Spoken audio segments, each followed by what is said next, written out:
నమస్కారం. గోపాల సాముద్రికానికి స్వాగతం. మనం గత ఎపిసోడ్లో వేళ్ళు పరిమితి గురించి, ఈ క్షేత్రం విభాగంలో వేళ్ళు పరిమితి గురించి మాట్లాడుకుంటూ రవివేలు వరకు తెలుసుకున్నాము. ఇప్పుడు బుధవేలు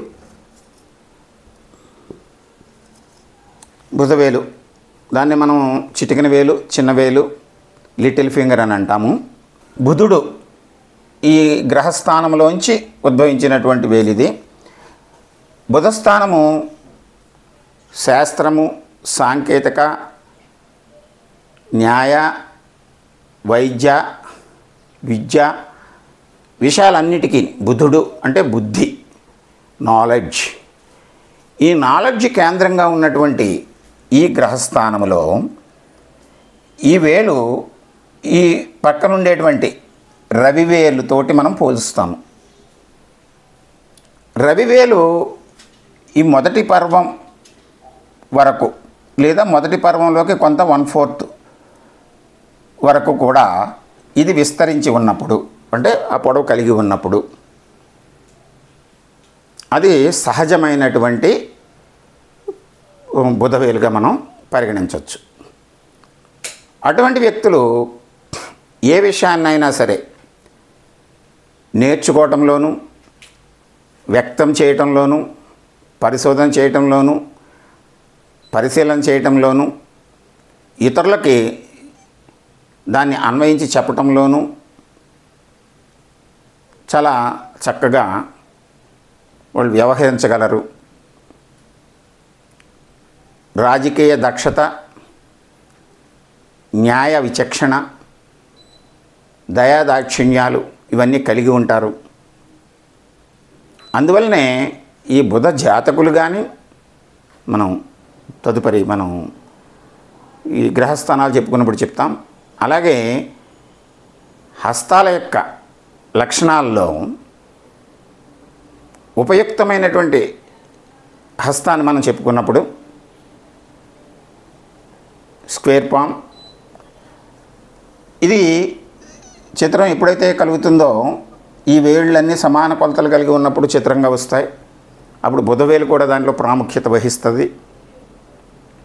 అటువంటి వ్యక్తులు సమాజంలో అనేక రంగాల్లో మనం 60% వరకు ఉంటారని చెప్పుకున్నాం. మనం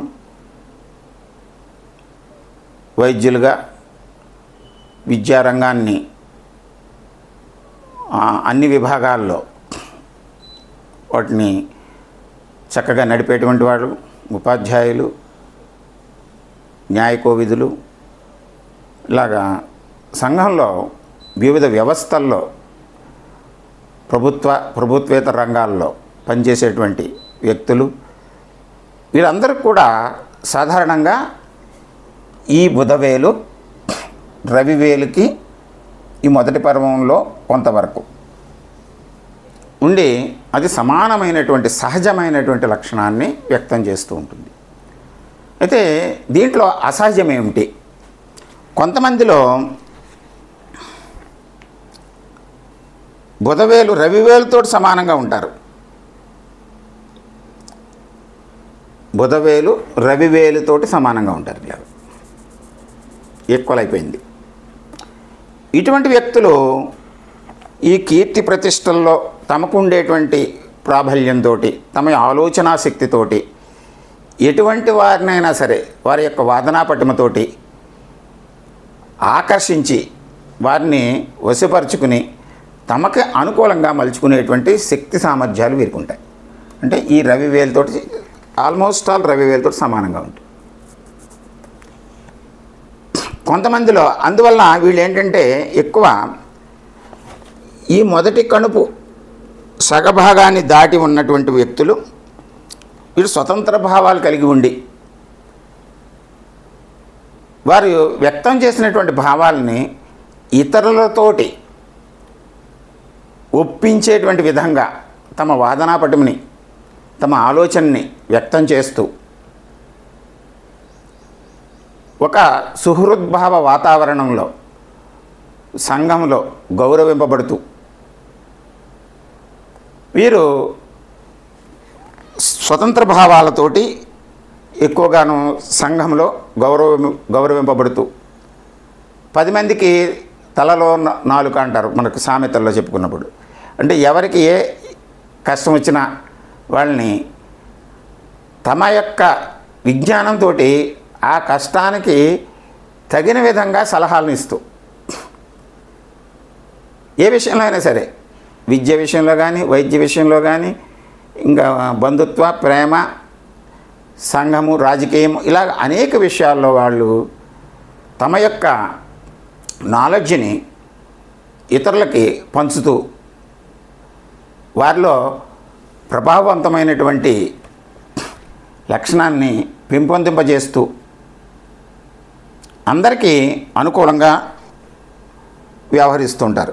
కొంతమందిలో ఏమవుతుందంటే ఈ చిటికెన వేలు బాగా, అంటే రవివేలుకి మొదటి పర్వానికి దాటి చాలా కిందకి దిగిపోతుంది.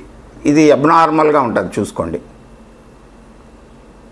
మనం చూస్తుంటే ఇది అబ్నార్మల్ అనిపిస్తుంది. ఇలా దిగిపోయిన దానికి వీళ్ళు వ్యాపార భావం తగ్గిపోతుంది, ఖర్చు విపరీతంగా పెట్టేస్తూ ఉంటారు.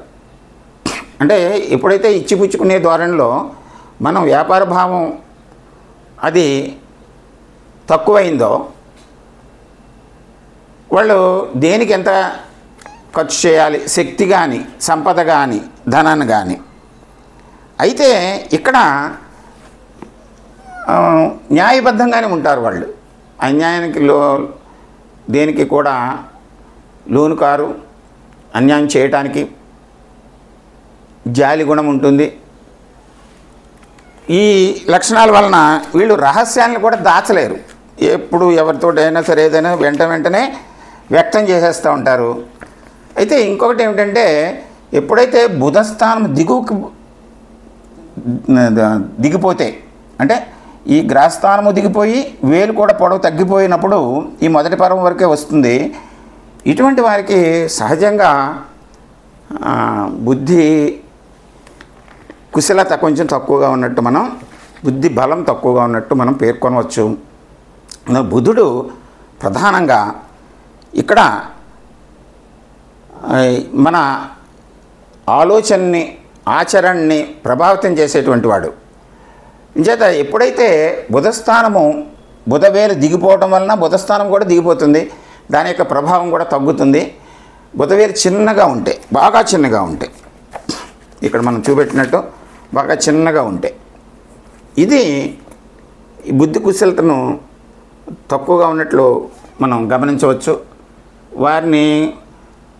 వారు మోసం చేయరు, కానీ ఎవరినైనా వారిని మోసం చేసేటువంటి వాళ్ళు వాళ్ళ దగ్గరికి చేరుకుంటూ ఉంటారు. అంచేత కొంచెం జాగ్రత్త వహించాలి. ఇది బుధస్థానంలో మనం వచ్చేటువంటి బుధవేలు యొక్క పరిమితి గురించి మనం తెలుసుకున్నాము. ఇప్పుడు 4 వేళ్ళు వాటి యొక్క పరిమితులు స్పష్టంగా క్లియర్గా ఉన్నప్పుడు అవి సహజమైనటువంటి లక్షణాలు ఉంటాయి. అబ్నార్మాలిటీ ఎక్కడున్నా సరే, మన ప్రకృతి ధర్మం అది. ఏది కూడా మనం గతంలో చెప్పుకున్నాము. భావాలు చెప్పుకున్నప్పుడు భావాలు మానసిక భావము, వ్యాపార భావము, ప్రాపంచిక భావం. భావాలు చెప్పుకున్నప్పుడు ఏది కూడా దాని పరిమితులకి మించి ఉండకూడదు, తక్కువ ఉండకూడదు. అలాగే సృష్టిలో సృష్టి, స్థితి, లయ 3 జరుగుతున్నప్పుడు మనం వ్యక్తి 3 లక్షణాలు కలిగి ఉంటాడు. బాల్యము, యవ్వనము, వృద్ధాప్యము 3 కూడా ఒక పరిమితికి లోబడి ఉండాలి. అలాగే మన శరీరంలో 3 లక్షణాలు ఉంటాయి. సత్వ, రజో, తమో గుణాలు ఉంటాయి. 3 గుణాలు. ఇవి కూడా పరిమితికి లోబడి ఉండాలి. అలాగే మన శరీరంలో ఆమ్లము, పిత్తము, కఫము అనేటువంటి 3 రసాలు ఊరుతూ ఉంటాయి. ఈ 3 కూడా ఒక పరిమితిలో ఉండాలి. ఏది పెరిగినా తరిగినా ఇంకొక అవలక్షణానికి దారితీస్తూ ఉంటుంది. అలాగే ఇవి కూడా పరిమితులు అనేటువంటివి ప్రతి సృష్టిలో ప్రతి అంశానికి కూడా అవి ఒక ఖచ్చితమైనటువంటి క్యాలిక్యులేషన్ తోటి ప్రకృతి నడుపుతూ ఉంటుంది. అలాగే రాత్రి పగలు సమానంగా ఉంటాయి. అలా ఉండాలి. ఏదైనా సరే ఆ బ్యాలెన్స్ ఉన్నప్పుడు ప్రతిదీ సక్రమంగా సవ్యంగా జరుగుతూ ఉంటాయి. ఇంబ్యాలెన్స్ అయినప్పుడు ఏదైనా సరే అది అనర్థానికి దారితీస్తుంది. ఈ పరిమితుల గురించి మనం 4 వేల గురించి తెలుసుకున్నాం. తదుపరి మనం బొటన వేలు గురించి, అది దాని యొక్క లక్షణాలు ఎలా ఉంటే బాగుంటుంది అనేటువంటి దాని గురించి తదుపరి ఎపిసోడ్లో తెలుసుకుందాం. బొటన వేలు అనేటువంటి అతి ప్రధానమైనటువంటిది పరిణామక్రమంలో, దాని గురించి మీకు వివరిస్తాను. అంతవరకు ఈ సాముద్రిక శాస్త్రాన్ని తెలుసుకోండి, తెలియజేయండి. నమస్కారం.